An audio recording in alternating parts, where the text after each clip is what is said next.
Bonjour à tous, ici Alexandre Devriès, on se retrouve pour une nouvelle vidéo sur Photoshop. Aujourd'hui on va essayer de comprendre les réglages.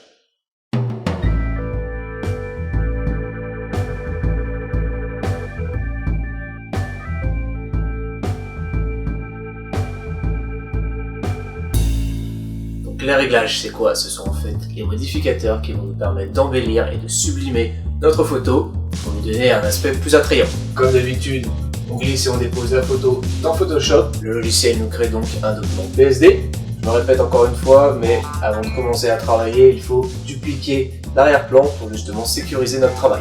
Pour dupliquer l'arrière-plan, il y a juste à faire CTRL-J, ou alors vous dupliquez en faisant clic droit sur le nom du calque, pour ceux qui sont encore à la traîne. On va pouvoir changer maintenant l'aspect de notre photo en toute sécurité. Pour trouver donc ces réglages-là, il suffit de se rendre dans l'onglet Images, Réglages. Là, un panel s'ouvre où justement il y a à peu près une vingtaine de réglages qui vont nous permettre de modifier spécifiquement notre photo. Donc, je veux dire par là que chaque réglage a une fonction bien précise sur notre calque. Donc, cette photo est avant tout une photo de Fotolia. Je tiens à préciser justement que j'ai détérioré volontairement cette photo pour vous montrer donc le avant et le après. Donc on va commencer avec luminosité contraste. Il suffit de cliquer gauche dessus. Là, une boîte de dialogue s'ouvre. C'est généralement des valeurs en pourcentage, donc il y a juste à augmenter ou diminuer pour impacter le calque de notre effet. Pour apporter plus de luminosité, il suffit que je me décale vers la droite, comme ceci, et je peux diminuer la luminosité sur la gauche, comme ceci. Je peux augmenter les contrastes pour les diminuer. Ma fenêtre historique justement me permet de revenir en arrière pour justement constater l'effet. Donc ensuite je vais retourner dans Images, Réglages et je vais passer au niveau.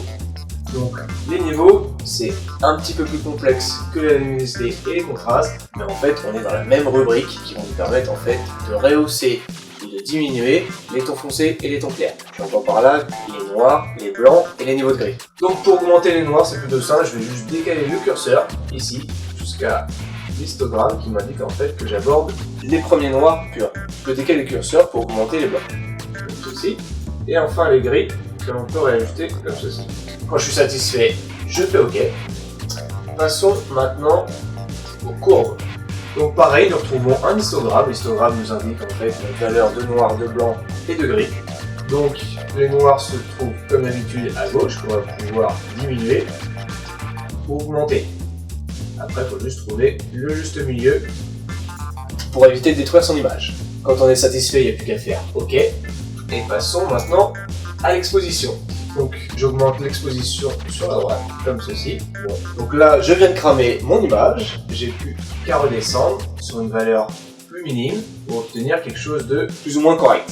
Je peux même ajuster avec les flèches directionnelles pour être plus précis. Le décalage, je vous le déconseille, on y reviendra un peu plus tard. Donc je fais CTRL Z et je peux enfin changer la correction des gammas. Il n'y a plus qu'à faire OK. Donc comme vous l'avez vu, cette première famille, cette première rubrique nous permet d'ajuster et de modifier les contrastes et les lumières. On va pouvoir enfin passer aux couleurs. Passons maintenant à la teinte saturation. Donc la teinte va nous permettre en fait de modifier les couleurs de notre calque en fonction de la barre chromatique. Donc pareil, il n'y a plus qu'à bouger le curseur pour obtenir des choses un peu trop psychédéliques, donc on va redescendre un tout petit peu en restant sur des valeurs sensées, comme ceci. Donc la saturation nous permet de saturer ou de désaturer nos couleurs. Donc si je glisse le curseur vers la droite sur la saturation, je sature mes couleurs. J'obtiens donc des couleurs pures. Si en revanche je glisse le curseur vers la gauche, je désature mon image. Je perds donc mes couleurs et je bascule mon image en niveau de gris. Et enfin la luminosité qui nous permet donc d'augmenter ou de réduire la luminosité de nos couleurs. Et on valide en appuyant sur Entrée. Passons maintenant à la balance des couleurs. Donc image, réglage ou alors directement CTRL B. Donc la balance des couleurs va en fait nous permettre de donner une teinte généralisée, teinte globale, à notre calque. Donc si par exemple je veux moins de cyan, et je vais décaler mon curseur vers la droite. Si en revanche je veux moins de vert et obtenir plus de magenta, il suffit de me décaler comme ceci vers la gauche. Et là j'ajoute un petit peu plus de bleu, comme ceci. Quand je suis satisfait, je fais Entrer et j'attribue mes effets à mon calque. Je peux constater d'ailleurs que mes effets sont attribués à mon calque dans la fenêtre historique. Ensuite revenons à Image, Réglages et passons au filtre photo. Donc ces filtres sont des filtres de couleur et vont nous permettre en fait de donner une atmosphère, une sorte d'ambiance à notre calque par une teinte généralisée. Vous pouvez retrouver un certain nombre de filtres ici, des filtres réchauffants ou des filtres refroidissants ou des filtres de couleur. Vous pouvez d'ailleurs choisir directement votre couleur juste ici et ajuster donc la densité en pourcentage avec le curseur juste ici. Quand vous êtes satisfait, vous faites OK. Passons maintenant aux courbes de transfert de dégradé. Donc ces réglages-là en fait nous permettent d'appliquer un dégradé de couleur sur nos nuances de gris. Pour choisir un autre dégradé, il suffit de cliquer donc sur la barre de couleur juste ici. Photoshop vous propose quelques dégradés, plutôt sympa de sa part. Donc il suffit de cliquer pour ajouter son dégradé et vous pouvez d'ailleurs modifier les couleurs comme ceci en ajoutant d'autres couleurs et obtenir quelque chose de plus subtil. Quand on est satisfait de nos couleurs, il n'y a plus qu'à faire OK et ensuite appliquer. Les tons foncés et les tons clairs vont nous permettre en fait de foncer les tons clairs et d'éclaircir les tons foncés.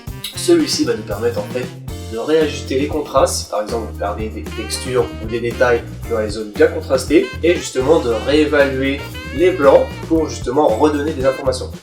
Je vais juste diminuer en fait ce qu'il me propose et à réajuster comme ceci. Voilà, c'est un peu plus soft, un peu plus doux, je préfère. Il est important de comparer les deux calques pour voir justement ce que vous avez apporté en plus à votre deuxième calque. Donc en décochant l'œil ici, je rends invisible mon calque 1 et je me rends compte justement que mes réglages ont apporté un réel plus à mon calque d'origine. Donc justement, il est important, comme vous voyez, de dupliquer l'arrière-plan pour comparer les deux calques et voir un peu l'évolution de votre photo. Donc comme vous l'avez vu, on n'a pas vu tous les réglages. Il y a des réglages qui sont nettement plus compliqués. Aujourd'hui, je me suis focalisé sur des réglages simples à prendre en main et obtenir surtout un résultat satisfaisant en quelques clics. Je vous dis donc un grand merci de m'avoir suivi aujourd'hui. Vous pouvez nous retrouver sur les réseaux sociaux Facebook, Twitter, Instagram, La Retouche Photo, ainsi que sur le blog La Retouche Photo. Vous allez retrouver plus d'informations. Je vous invite d'ailleurs à télécharger le guide 5 techniques et 5 astuces pour retoucher vos photos si vous ne l'avez pas encore fait. On se retrouve la prochaine fois pour la passe haut. La passe haut va nous permettre d'obtenir plus de netteté sur nos calques. En attendant, je vous dis encore un grand merci de m'avoir suivi aujourd'hui. On se retrouve la prochaine fois. Ciao et bonne retouche. Donc si la vidéo vous a plu, je vous invite à mettre un gros pouce. Un gros pouce.